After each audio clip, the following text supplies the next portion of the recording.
Today's painting is inspired by Rebel Unicorn Crafts on TikTok, who of course I will link below. She did one exactly like this, except she did stingrays, and I wanted to do fish. So I just kind of did a fishy type shape, wider at the top to a point at the bottom.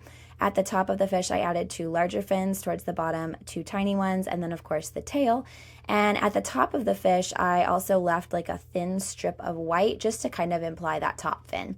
I did a couple different colors of gray, and they are all swimming in the same direction, but I had them kind of twisting and turning in different ways. And it was really fun because no matter how the paint fell for the fins or how the fins came out, it just looked really good because since they're in water, it's going to be just flowing and shifting in different ways. And so there's really no messing this up.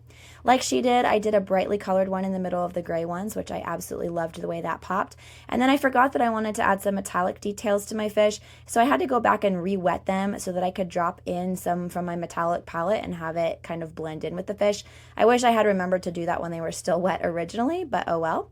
Then for the ocean, I painted around them in a mixture of blue and also kind of like a teal turquoise color. I just alternated them on my brush as I painted, and I sprinkled it with salt as I went while it was still wet so that the salt could absorb some of that paint and leave behind kind of that mottled look of water that has light like seeping through it.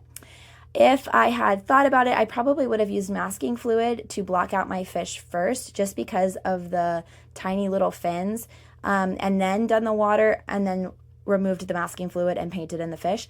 But this was just for fun, and I actually really loved the way it turned out anyway, especially those little metallic details that are on it, which I tried to capture on camera by twisting it in different directions. I don't know if you can quite see, but it's gorgeous in real life. And that was today's painting.